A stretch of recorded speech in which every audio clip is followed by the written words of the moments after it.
I'm Emily Crow from Crochet Creations, and I've got an exciting video to share with you today. I'm going to be walking you through my newest pattern, Granny Knocks Your Socks Off. I really wanted to highlight the iconic look of granny squares and granny stitches within a knitting pattern. You can find this pattern linked in the description below so you can follow along. Let's get into it.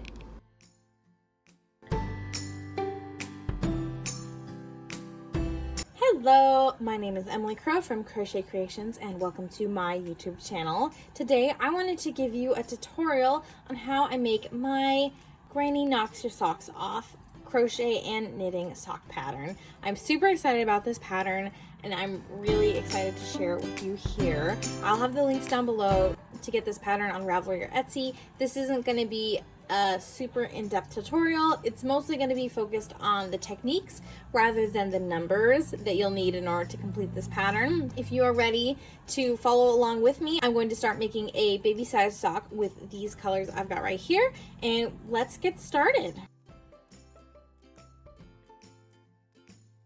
This is a great project for any kind of scrappy yarn leftovers that you have. So these are both leftovers that I have from previous socks, and these are two minis that I had that I just wound up, so I'm going to be using them. You can use any kind of color combination. You can see in the pattern I labeled them as colors 1, 2, and 3 as well as the main colors, but I'm going to be mixing it up a little. I think I'm going to use, this is a self-striping skein. I think I'm going to use this down here because I think that'll be a really cool effect. So mostly I'm going to be using, I was thinking about using the cream, but then I think I'll use this. These are both Sorella yarn from their Taylor Swift collection. And I think I'm going to use the purpley for my main color. And so then I'm going to do these. For the two contrast colors, I'll alternate to use for my granny squares. They're a little bit different of a granny square than like a typical double crochet granny square that you may do, and so I really wanted to make sure to go in depth on how to do that. So let's get started though. At the very top, this pattern starts, it's a cuff down sock. You'll notice it's a vanilla knitting pattern with some crochet elements thrown in, and I've used all my favorite numbers for the heel flap and gusset, and for even there's a knit toe option within the pattern, and so I've included all those within the pattern that are my favorite way to knit a vanilla sock. But I also have instructions for adding in the crochet elements. So this is a cuff down sock, and we start with a German twisted cast on. There's lots of tutorials here, so I'm not going to show you super in-depth for how to do that. Just kind of talk about construction. It starts with a German twisted cast on right at the cuff, and then I did a 2x2 rib because that's what I like for my socks. Then you use a stretchy bind off to finish off your cuff. Another option you could do is you create your crochet band of granny squares, and then you pick up stitches on one side and then knit up to do the cuff. So that is an option, but that's not my preferred look. So I did a cuff down sock and then I bound off, and then you start making the granny squares. You make the first couple rows separately, so you have all these itty bitty tiny granny squares, and then you use your third row to join all the squares together. You'll then sew your cuff and your band of granny squares together.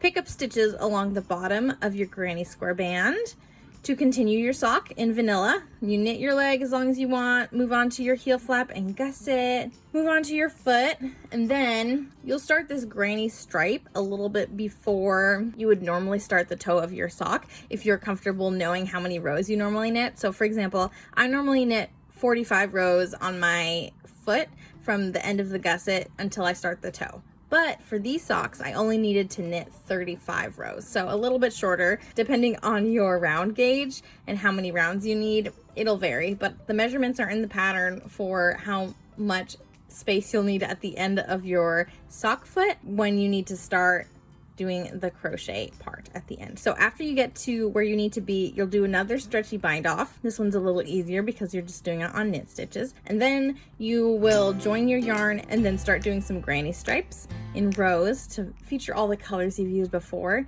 And then after your granny stripes, you will start doing a single crochet in the round method to do a spiral toe, and then you will tie off the end of your sock and weave in all your ends, and there's a lot of them, but it is worth it. It is worth it. So that's kind of how that sock is set up.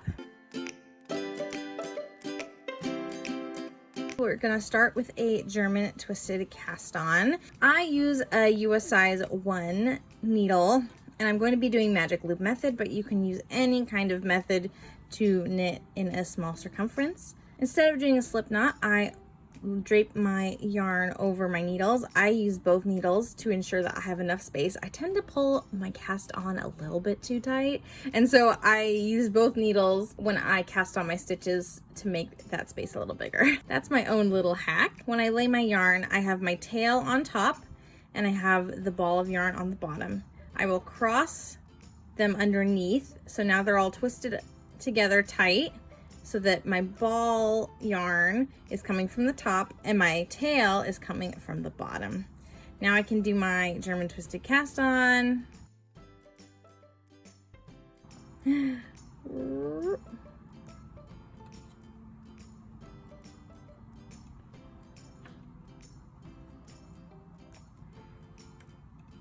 right, you'll see. So I've got my little triangle.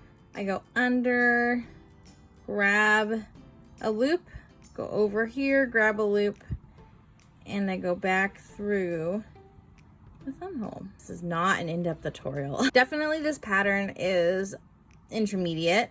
If you have knit a sock before, you can totally do it. If you've done granny squares before in any form, you can totally do it. But I would not want this to be someone's first knitting or crochet pattern. It would not be a good fit for first time crocheter or knitter, but definitely an adventurous beginner could do that. So I'm going to cast on my stitches and I'll meet back with you. All right, we have our cast on stitches. Again, I'm making a baby sock, so I have not nearly as many stitches as I would need for myself. So what you're going to do is you're going to join in the round. I'm going to pull out one of my needles, the one that I intend to put in my left hand. And be careful you don't like drop all your stitches when you do that. Definitely have a tight hold on your needles. And then I'm gonna split my stitches, have my magic loop hanging out, and then I can start working in the round. All right, here I go. I am ready to start working in the round. You can see I didn't have a long enough cord, so I had to join a bunch of smaller cords, but we're making it work. So we're gonna start working in the round. In the pattern, I have a 2x2, knit 2, then purl 2, repeated ribbing along the cuff. You can do whatever ribbing you want to do, but I like doing a 2x2. So that's what we're gonna do, and we will see you back here when we are done with that cuff. All right, we are back and we have our little baby cuff done. So cute and tiny, and we are ready to bind off. So I don't necessarily need this edge to look super nice, but it definitely needs to be a stretchy bind off. I really like to use Andrea Mowry's tutorial, so I'll link that below. And I'll just give you like a quick rundown of what that would look like. This is in 2x2 ribbing. You will be doing a slightly different bind off for knit stitches versus purl stitches. So first of all, you knit your first stitch. Then your next stitch is a knit stitch. You will yarn over in the opposite direction, knit your stitch, and then you're going to slip your first stitch and your yarn over that second stitch. Bingo. The next stitch is a purl stitch, and so you're going to be purling. You're going to wrap your yarn over in the correct direction, purl, and same thing, you're going to slip that first stitch and the yarn over the second stitch. And you're just gonna continually repeat that. What's the next stitch? It's a purl, which means we're gonna yarn over in the correct direction, purl that stitch, and then slip the first stitch and the yarn over that stitch. Next stitch is a knit stitch. So we're going to yarn over in the wrong direction, knit our stitch, and then slip the previous stitch and yarn over off. And that extra yarn over gives you that stretch that you need for the stretchy bind off, because this will need to go over the heel of whoever is receiving this sock. So it needs to be stretchy. You do different orientations for the yarn overs because of the different amount of yarn, even if it's minuscule, that you need for knit stitches versus purl stitches. And Andrea Mowry talks about this in her video, so I would recommend you go check that out to learn more about it. But this method has worked for me, and so I'm just sharing with you what I do since I follow her video. And so you're gonna just keep binding off, and I would highly recommend that if you can, you have the recipient of your sock try on the cuff after you've bound off to make sure that it is stretchy enough.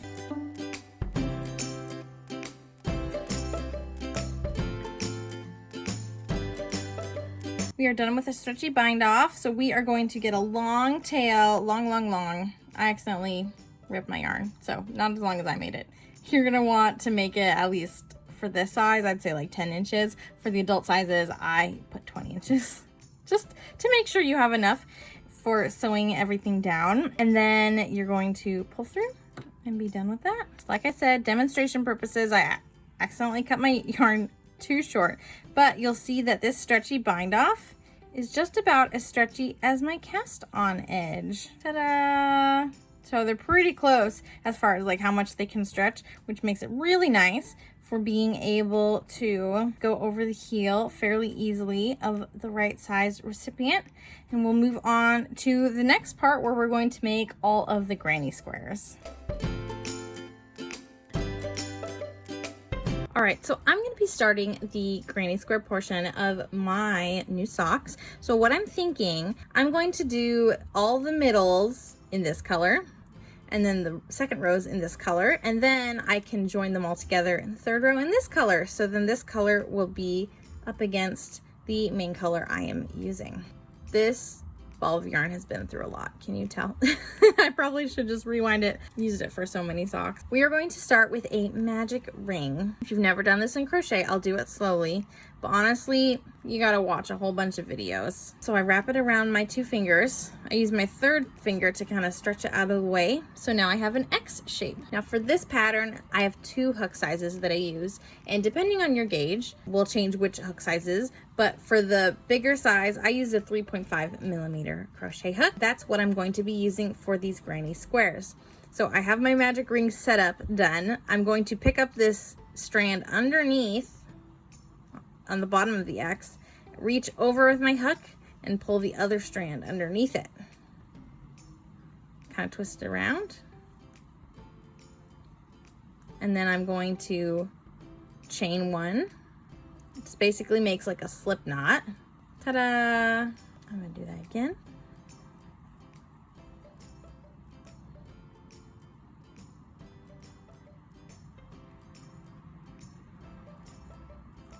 So now I've got my magic ring. It's got the slip knot on the ring. You'll see this is my tail. Probably should have left it longer, but oh well. And then my working yarn is coming from right here. Now this pattern is a little different than other granny square patterns you might be familiar with. So we're gonna go through it slowly.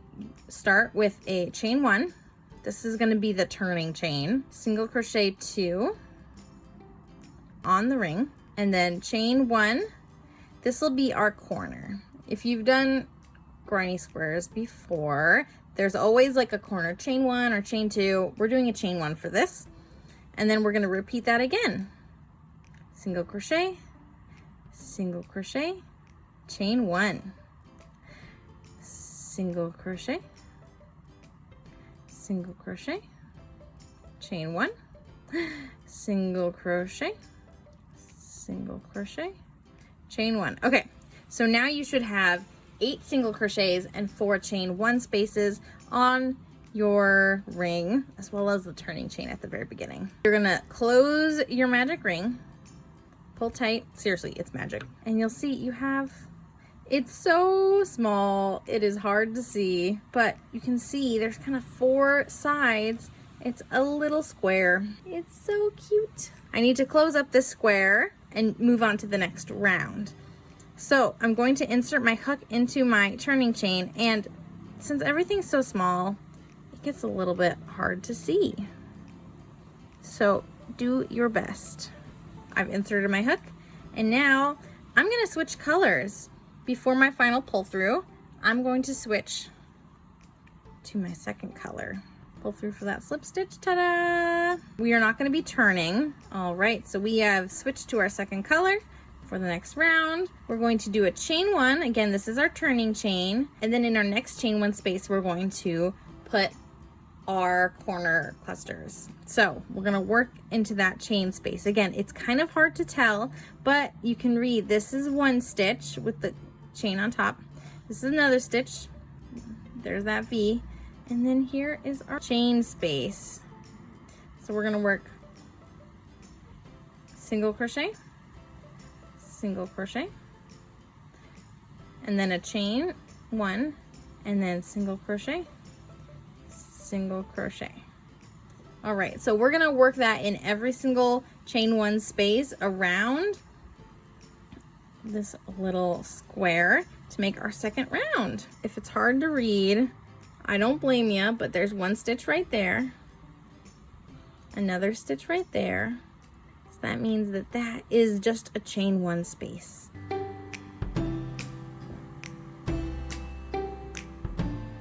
Now, unlike some granny square patterns, this one does not have any chains in between the clusters. I designed this pattern intentionally to create a gauge where each of these granny squares, once the third row is added, is only 1 inch wide from here to here. And that helps with sizing the sock up and down to fit a number of different sizes. This cluster is so big, it kind of covers up the V on top of it, but that's one stitch. That's another stitch. So that's a chain one space. So we work into that space, single crochet, single crochet, chain one, single crochet, single crochet, the last chain space. And this is pretty close to the end. 1, 2, chain space. This is right near our slip stitch.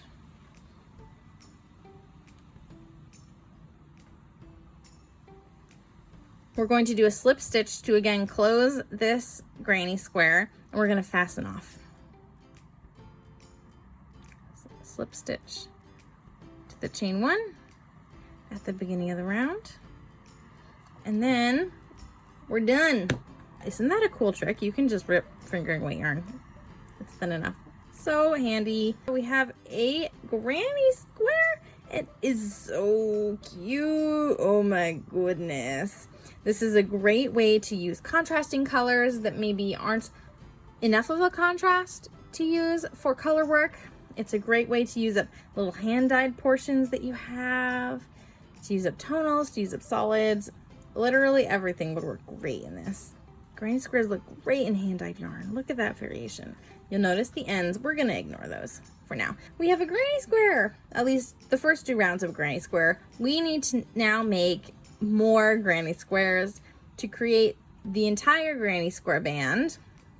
So for the baby size I'm doing, I need to make 3 more granny squares, and then we will start joining them all together.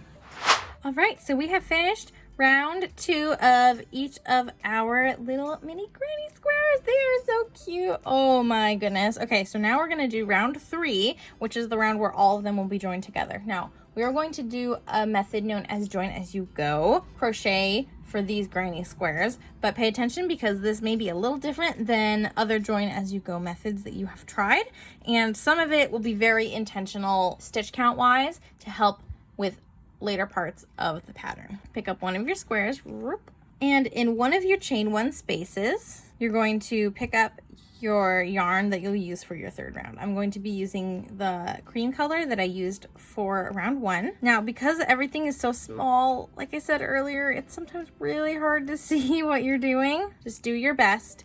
And if you prefer, you can put markers when you make those chain spaces. You can put markers in those chain spaces. Just the little like light bulb stitch markers or something really lightweight will really help you to be able to see where those are. Got my yarn. Okay, I'm gonna join at that corner,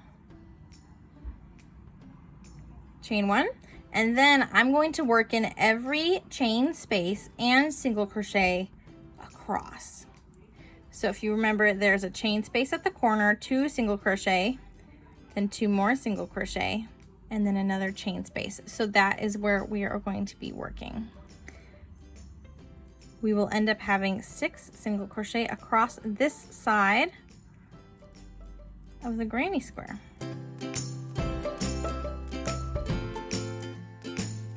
Last one in that chain 1 space. 6 single crochet across. We're going to rotate our work, and then we're going to chain 1, another chain space, and we're going to do the same thing again. Do a single crochet in each chain space of this side, as well as each stitch. And again, these corners get a little bit crowded, and that's okay. It'll all work out shaping wise. It'll all lay flat when you're done weaving in your ends.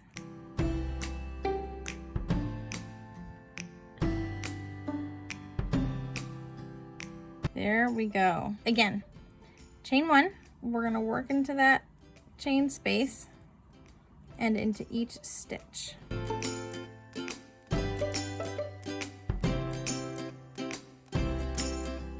This is as far as we've gotten on this first square. We have 3 sides done. We will close up this last side, the very last step of round 3, where all these will be joined together at the same time. For now, we are going to rotate again to start working in the next square. Oh, so let's grab another square. Hey there, little square. Let me orient this for you a little bit better. I'm going to leave all my tails going off one end to kind of keep them in one spot. And I'll just put these next to each other so you can see a little better. I'm keeping my fasten off edges all in one direction. It just makes it easier to do this part so that you can get 3 sides without having an interruption with that fasten off knot. It's just a little bit hard sometimes to see what you're doing. We're going up, across, down, and then we're going to start right back here at this corner and go up, across, down. Single crochet into each chain space and single crochet across.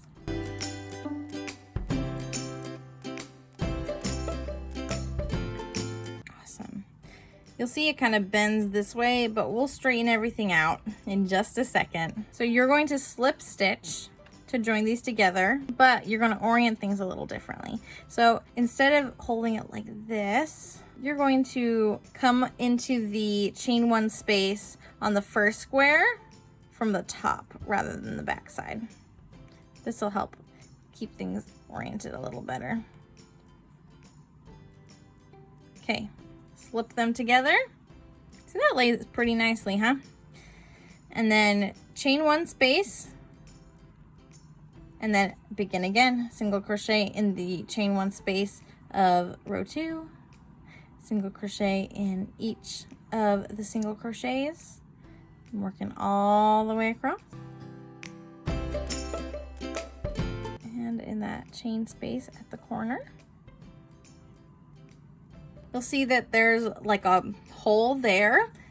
That's because you need a little bit of extra wiggle room to make sure to be able to stretch this over the recipient's foot. So having that gap there will allow for some greater stretch. Last side, side 3, chain 1, single crochet into the chain space, and each single crochet across, including the last chain 1 space. We have 2 attached. They're looking so good. They're gonna look even better once we have the final side accounted for. But we're gonna repeat all those steps again for the 3rd and the 4th. So we're just gonna rotate and start working into the next square, into that chain 1 space. There we go. And across.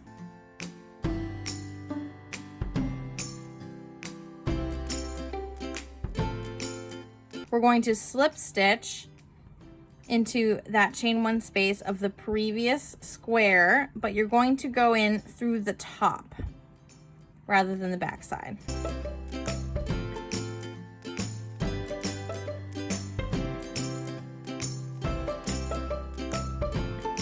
Oh, I almost dropped it. There we go.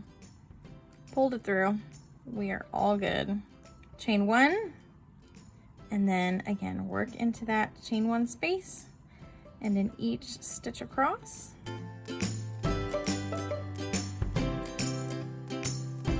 Chain 1, rotate. We're gonna work across the third side.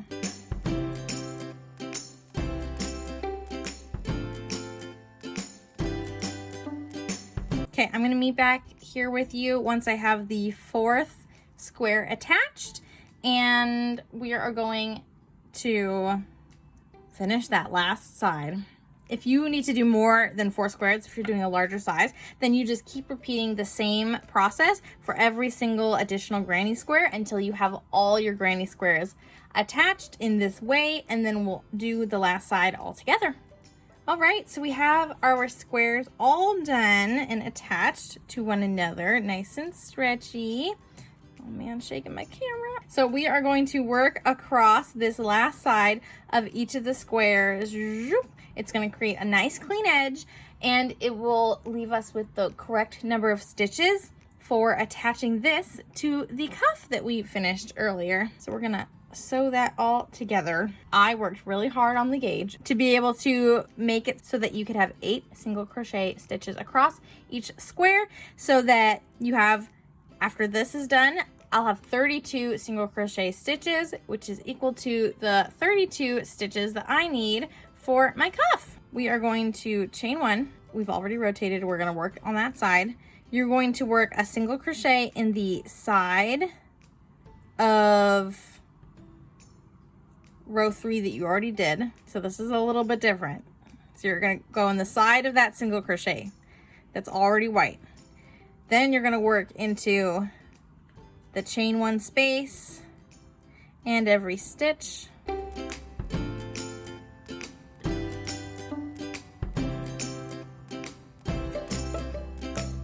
Being careful to keep your ends out of the way so you can see what you're doing.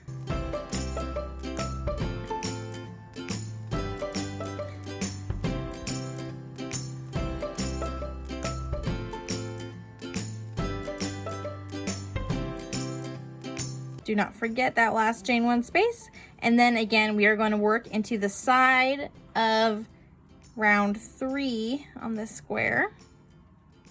Ta-da! And you notice I tried to put the extra yarn from previous tails out of the way so it doesn't get in my way.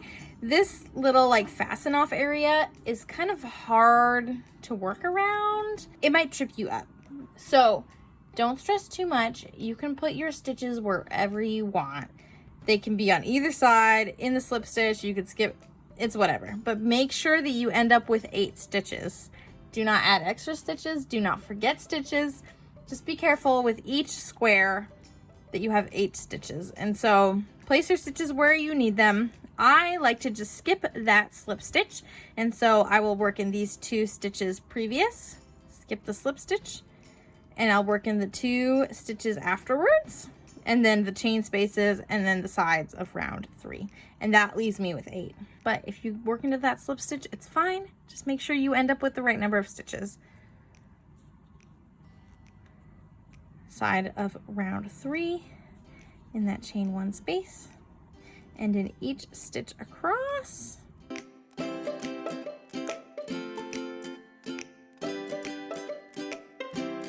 Chain 1 space on the end and the side of round 3. It's really starting to come together. What you're gonna do is you're gonna repeat these steps all the way across until you get to the very end.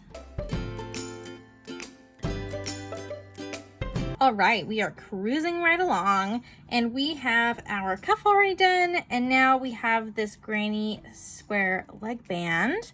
And I've already kind of folded it up so you can see it'll connect right here. And this stretches so that they meet. There should be the same number of stitches that you bound off as there are stitches on this top side, the very last part of round 3. It should be exactly the same. So what we're gonna do is we're gonna whip stitch them together. You can use a long tail on either your cuff or your granny squares. I forgot and cut my tail on my cuff too short, so I'm going to use my tail on my granny squares, and we're going to just whip stitch it together. Okay, we are getting ready to whip stitch these together, and it looks like it doesn't fit, but I promise you that it will. Just whip stitch, stitch by stitch, one for one on the cuff and on the granny square band, and I promise that you'll be able to make it work. So in order to create a seamless edge, make sure you whip stitch into this third loop in the very back of the single crochet stitches. We don't normally work into that part of the stitch. You'll see the V is right on top, and that's our normal single crochet. But in the back, there's this third loop, and we're gonna work into that and do our whip stitching there.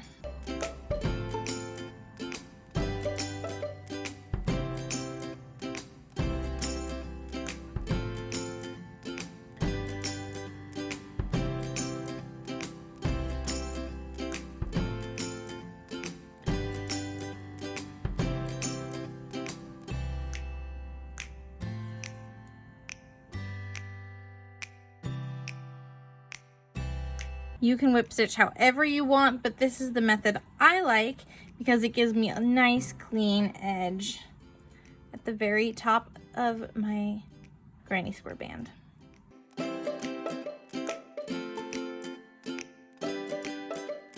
You are whip stitching, but make sure you don't pull things too tight. Your stitches should still be able to stretch out.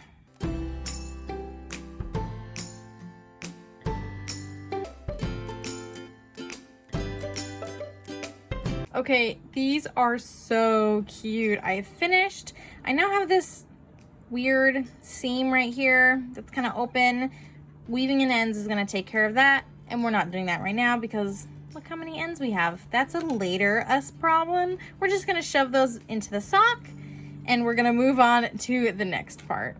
Okay, our ends are hidden. We are ignoring them for the time being, and we are going to be picking up stitches to continue the rest of the sock, and I love picking up stitches. We're going to be picking up stitches along this edge, the bottom edge of our granny square band. Now you'll remember that we have 6 stitches across the bottom, plus our chain 1 spaces, plus a slip stitch holding things together.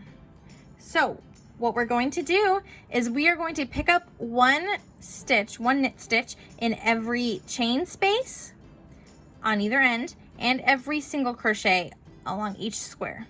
We're going to ignore that slip stitch, and with those 2 chain spaces and the 6 stitches in between, we're going to have 8 stitches per square. Again, we're going to get back to the cast on, which is 32 stitches. If you have more squares than I do, same thing, you'll have 8 stitches per granny square to pick up, and you should equal the same number of stitches you started with. I'm going to do something similar that I did over here.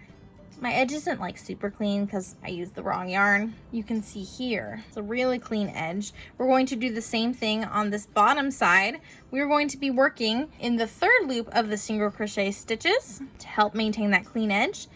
And then for the corners, just pick up a stitch where you can.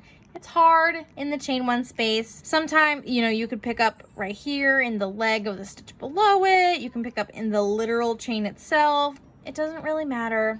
Do what you can because it'll still work and it'll still look really nice no matter where you pick up those chain 1 stitches. So I've got my needle right here. I'm going to start picking up stitches at this interesting seam that we've got here.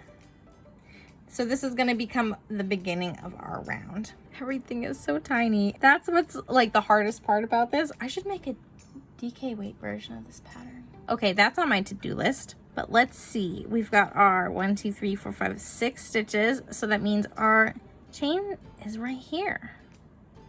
And yeah, I'm gonna just pick up a random stitch, random spot on the back side that'll work for our stitch that we're picking up. I've got my main color here, and we're gonna pick up a stitch. Whoop. Ta-da, 1 stitch. Okay, now we're gonna work in the 3rd loop of every single crochet that we've got. These are much easier to see. There's a specific spot that definitely makes it easier to pick up these stitches. There we go. And again, you could always go in the very top of the single crochet, and that's not a problem. You do you. This is how I do it because I do like that sharp edge of the crochet that you can see when you work, or when you pick up stitches from the back side. It's a little bit of a slow process, maybe why some people don't like picking up stitches. I don't blame you, I just like it. Helpful tip, if you want to make this pattern, but you don't want to worry about sewing the granny square band and the cuff together, you can always do the granny square band first and then pick up stitches on one side for the cuff, work up, and then do the stretchy bind off to bind off your cuff at the top side, and then you can also pick up stitches on the bottom. So that's super fun, that there's definitely flexibility if you want to modify the pattern in that way.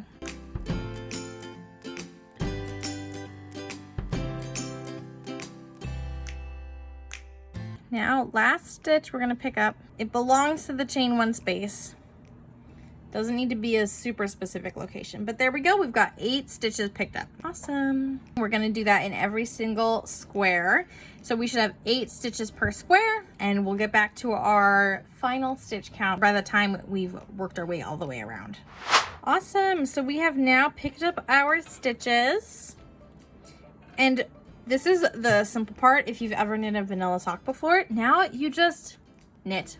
You knit the leg as long as you want. You knit a heel, flap, and gusset, or substitute whatever heel you want to use. Knit the foot, and in the pattern, it'll tell you when to stop knitting the foot, because you'll have a granny stripe detail before the actual toe, so you will stop short. For example, on my foot, I think I mentioned this before, I normally knit 45 rounds on my foot after my gusset, but on this sock, I only knit 35 rounds, and then I did my stretchy bind off. So then I could do the granny stripes. Knit your vanilla sock, stopping short for this. This granny stripe is about 1 inch. So if that helps you. And then in the pattern, it says how long to stop. Go get my pattern if you need the numbers, but otherwise, this toe is about as long as I like my toes. So I will meet you back here when I have the rest of the sock knit up and we are getting ready to bind off and switch to crochet.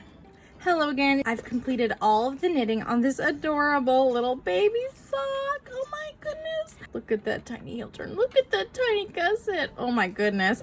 Baby socks just make me happy. Though I need to figure out who's getting this one. This is a really simple step. And then after this point, you can be all done with knitting. Unless, of course, you want to pick up and do a knit toe. But the primary option within my pattern is to do a crochet granny stripe detail right before the toe and then do a crochet spiral toe. Right now, what we're gonna do is we're gonna do another stretchy bind off. Just like we did before whenever we were doing a knit stitch. Knit the first stitch, and then we yarn over in the opposite direction, knit the next stitch, and we slip the previous stitch and the yarn over the stitch. Again, yarn over in the opposite direction, knit the next stitch, then we're going to take the yarn over and the previous stitch and slip them over the stitch we are currently on. So we're just gonna do that over and over again, bind off everything, and then we're gonna switch to whatever colors you wanna do for your granny stripe detail, whether that is your contrast color 1, color 2, color 3. In the pattern, I have written out the colors I used for my first version. For this version, however, I'm going to switch, and I'm going to be using this self-striping yarn to do the granny stripes to see if I can get the striping color to come out. I think that would be so fun. It's all up to you on what you want to do, and I will see you back here when we're all bound off. We are all done with the knitting part of this sock. I have bound off in a stretchy bind off. Granted, the only parts of the foot that need to pass through this bind off area are like the ball of the foot and the toes. So it doesn't need to be as stretchy as it does near the cuff, but I still use the same stretchy bind off. And now what we're gonna do is we're going to pick up some yarn with our smaller crochet hook. We used a larger one. In my gauge, I needed a 3.5 millimeter to do the granny squares and make those the right size. But for this, I need a 2.75 millimeter or a USC crochet hook to get the gauge right for this next part, which will include the granny stripes and the crochet toe. So we're going to attach the yarn in the first stitch that we bound off.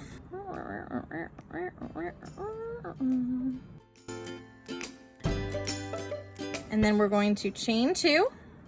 This counts as a double crochet. And then we're going to do 2 more double crochets in that same exact spot.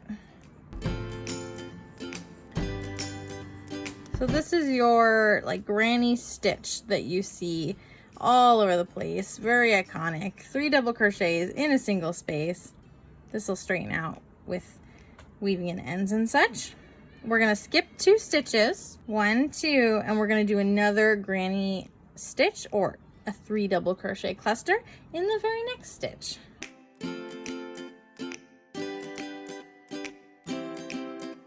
So we're gonna continue that pattern, working all the way around. Within the pattern itself, I have a certain number of granny stitches that need to be completed before you finish the round, just to make sure you have the right number of stitches. For this, I will end up with 10 granny stitches in this size.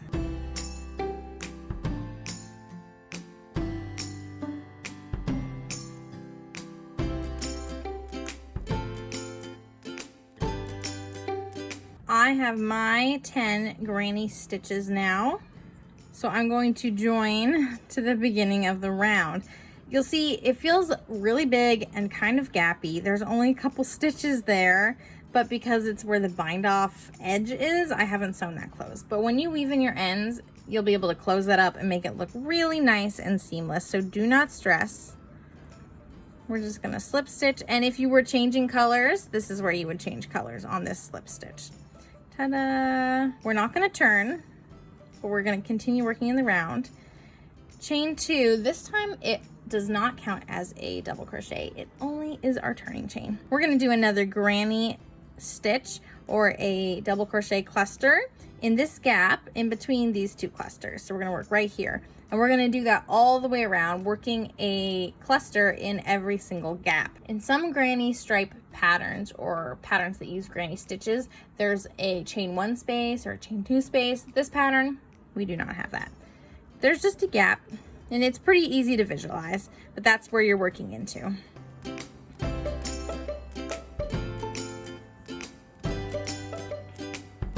So I will meet you back here at the end of the round.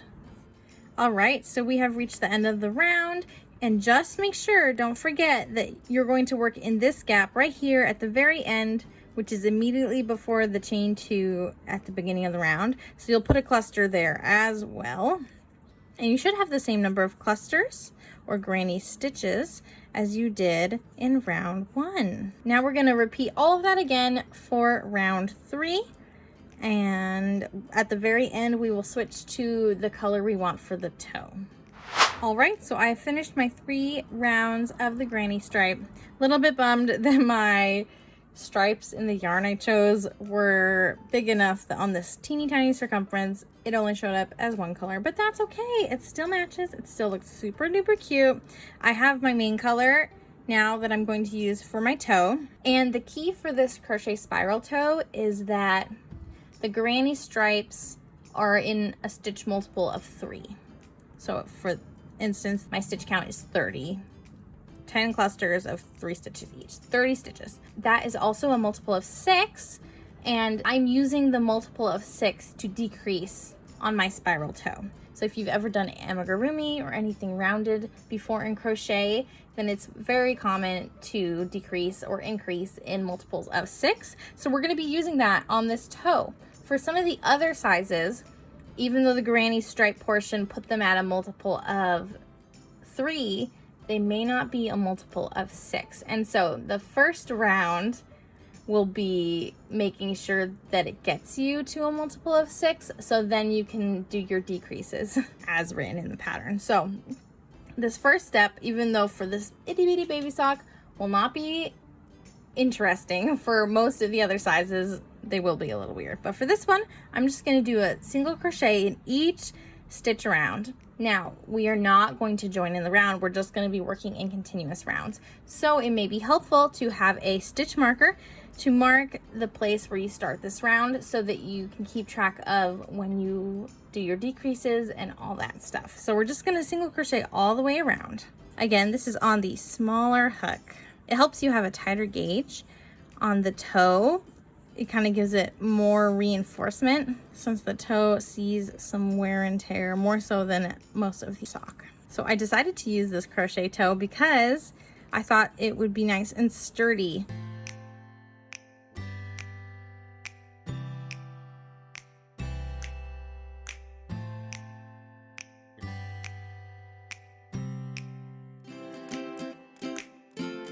So you're going to work in every stitch. You'll notice there is a slip stitch here. We're going to skip the slip stitch as well as the chain one that we started at the beginning of the round. We're just going to continue in the round. All the numbers are in the pattern, but basically for the first half of this spiral toe, you decrease every other round.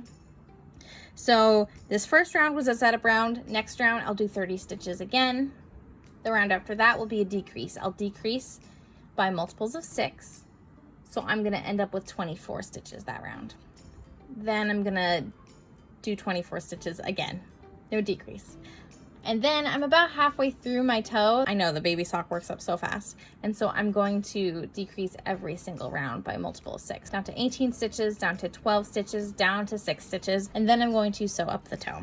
So it happens super fast. It really depends on your own shaping. All the numbers are within the pattern for which rows you decrease or not, for which sizes. It's all in there. So if you want more specific for your specific size, then I definitely recommend that you go find the pattern link. But right now, I'm just gonna continue on using the numbers that I have to start the decreasing pattern. We're gonna throw a stitch marker in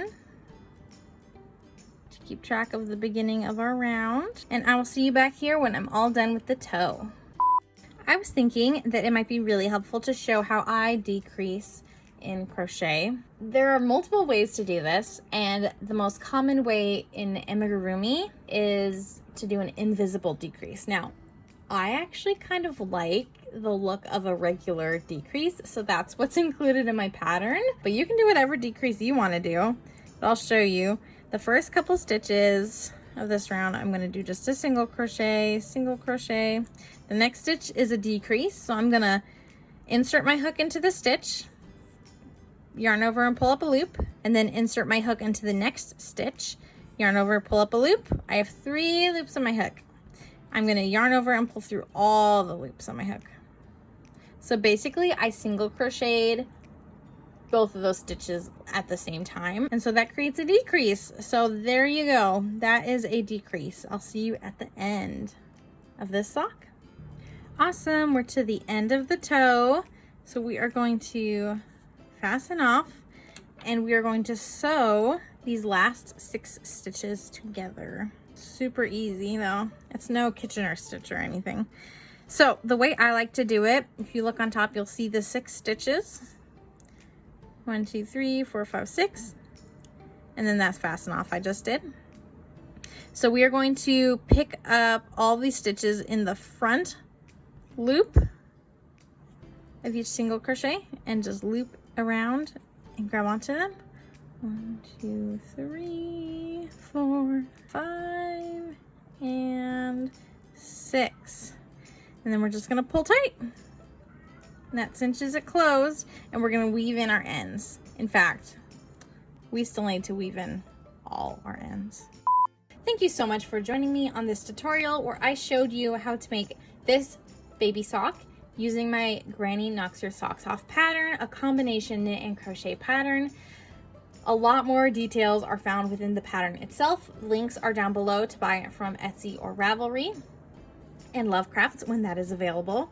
And I would love to see your finished versions of this sock. This sock comes in sizes from baby all the way up through adult extra large, so you can make it for literally anyone and everyone that you love. Family matching socks, I love that idea. And so yeah, I would love to see all your versions. Please make sure to tag me on Instagram at Crochet Creations, and you can use the hashtag Granny Knocks Your Socks Off so that I can see what you make and I can share it also on my page. I love seeing the things that you make out of my patterns. It really is so special to me as a designer to be able to create something and put my heart and soul into something and then see it become translated into something new by someone else. I think that is so cool. So I would love to see that. Until next time, happy making. Bye.